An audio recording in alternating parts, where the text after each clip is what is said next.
Hi everybody, Levi Clay here, and I am back. This is the first video, proper video at least, I have done since Saturday, since doing my full 10-hour live stream, my full Steve Vai 10-hour guitar workout live stream, and I thought I would make a follow-up video to talk to you about that experience and tell you a kind of abridged version of what I learned during that time. So it was an enjoyable 10 hours and I learned a lot of things, some of them trivial and some of them, I guess, more serious and more beneficial to me as a player. Some of the more trivial things would be that evidently I can go 10 hours without peeing because I made all 10 hours of that without peeing. So I guess that's a trivial thing, but at least I've learned that. Another thing that I learned from that stream is that some of you guys are as crazy as I am. Some of you guys actually watched all 10 hours with me, which is incredible. Some of you guys put that practice time in for 10 hours as well, which, yeah, again, absolutely incredible. It's nice to know that there are, still people that can put aside the time and just be really dedicated to working on something. So that was really cool. Very enjoyable, actually.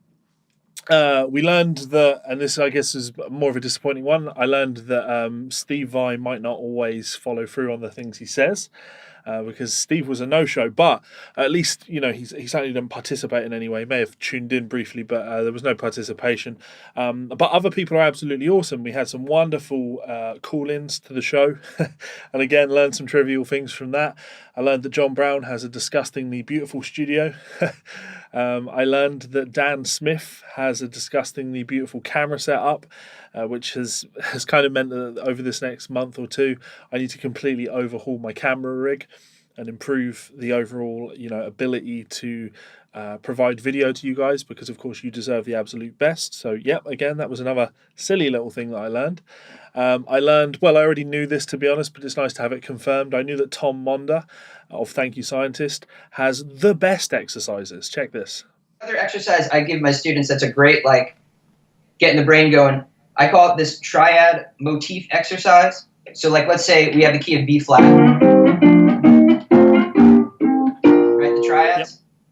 And I come up with a motif, right? We're going to start, usually the motif I give everybody is each voice moves up diatonically, stepwise, and then comes back down, right? So the voice that has the motion is going to change each time. So it's going to go bottom voice, middle voice, top voice, bottom voice, middle voice, top voice. And now since you loop it around, it's on different voices when you're going this way, right? Right, so now you might say, well, that seems kind of pedantic. Why practice that? Well, you're sort of starting to, my whole rationale in that is that it gets the student or yourself or whoever thinking about, okay, I have a chord shape. Am I comfortable with what's around it diatonically? How can I get things to happen and start to move? Because when you're comping, you don't want to just play the chord, right? Yeah, yes, you could just play the chord, but you do a lot of comping. If you just keep playing the chord, shit gets kind of stale, right? So it starts getting you to think about, oh wow, there's some interesting things I can do around a chord, and wow, not just the melody voice of the chord has to move, the middle voice of the chord can move, and that's a great sound. And that's one that I will absolutely be putting my time into. And I learned, I think most importantly, when we get onto the serious things, I learned the real idea behind this book. And I know this sounds silly, right? But when I started this book, when I started working on this 10-hour stream and thinking about doing it, I was expecting it to be a huge waste of time. I thought it might just be something that people might tune into to see some of the exercises. And of course, many of you did that. I thought that I would essentially be wasting 10 hours. But I didn't. I actually learned quite a lot, and it wasn't necessarily from the content in the book, because the reason that I thought that I wasn't going to learn much is because, well, this 10-hour workout is spread over 10 pages in the book. That's it. There's no more. So there's a very limited amount of stuff for you to actually really practice. But there's a quote, and I really like this. I read this many, many times during the stream. So I'm going to read it again for you now. A rule of thumb I could offer is never take what anybody tells you as gospel. Music is an art form. It's an expression of yourself, and you have to do it in a way that your inner inclinations guide you. I'm not necessarily saying to do away with what everybody else may have to say, because inspiration can come in many different forms. It can be useful to pick up tips through others, through online private lessons, magazine, records, internet, etc. That can help build your own technique. And here's the key part. You may discover certain exercises in this book that I did that I thought were helpful, but you shouldn't get carried away with what I or anyone else does, because you'll lose sight of why you started. You'll start sounding like the next guy. You'll lose your musical identity. And in the first 3 hours of this book, I remembered that, but it didn't make a shit ton of sense. But after those first 3 hours and you start going back on the exercises again, what I realized was I needed to capitalize on the aspects of those exercises that were beneficial to me and beneficial to my playing.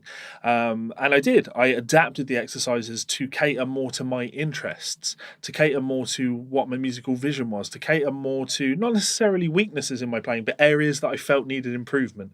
Because it's important to remember, we all have weaknesses in our playing. We all have huge weaknesses in our playing. For example, if you're watching this now and you are a metal guy, and I say to you, play me all 4 inversions of a major 7 drop 3 voicing up and down the neck, right? Just because you can't immediately do that, it doesn't necessarily mean that you have to go and practice that. Of course, you could go and practice that, but ultimately in practice, it's about being efficient with your time. It's about using your time in the most practical ways. And that's what I started to do as the stream went on. I started working on areas that I felt needed development that weren't as strong as they probably could be. I want to be better at picking fast pentatonic passages, 2-note per string pentatonic picking stuff. It's something that I've never really excelled at, and I spent a lot of time on this stream doing that. And that was absolutely awesome. And I guess the silliest thing, and probably the most important thing, right? Because you all know this. You all already know this. I knew this. You know this. But it's really strange when you learn something that you already know. And the thing that I learned is, guys, practice works. Practice works. It's as simple as that. Practice works. I streamed for 10 hours and I practiced for 10 hours. Well, I say that. I guess I also learned that focusing for 10 hours is hard work. I did distract myself with a lot of calls. Lots of people called in and I jammed and noodled a little bit here and there. I tried to stay as focused as possible, but 10 hours is a long time. Anyway, practice works. I can't keep stressing that enough. What I found is that when I did my first 3-hour loop of the exercises, the physical technical exercises, some of them were a struggle, mentally and physically. And after I'd done those 3 hours and I came back to them, after I'd essentially rested of them, even though I was using my time for other things, when I came back to them, I was so much better at them. Even though I hadn't worked on them for 3 hours, or I guess at that point maybe 2.5 hours, when I came back to them, the brain side of things was much easier. I didn't have to think about the finger twistery side of things. I'd programmed it in subconsciously. I didn't have to strain so much with my picking hand. I was able to play at faster speeds with more relaxation, a higher level of relaxation. And that is, again, it's silly to say it, but it's something that I need to constantly remind myself of, because it's so easy when you're practicing to sit there and think to yourself, I'm not achieving anything, I'm not getting better. But putting in the time works. I'm going to be doing a bunch of videos over the coming couple of weeks. I'm going to have some great technical guitar players on. I'm going to talk to them about practice routines and seeing development in their own playing and how the development of their practice routine has changed over the years, because it's a really interesting subject. I think we all need to remember that practice works. Put in the time, work on the things that you need to or even want to work on. As long as you stay focused, as long as you keep your attention on those things and regularly practice them, you are going to see progress. And that is absolutely awesome. So it might not be my favorite book. In fact, it's definitely not my favorite book. But I have some very fond memories of this book now.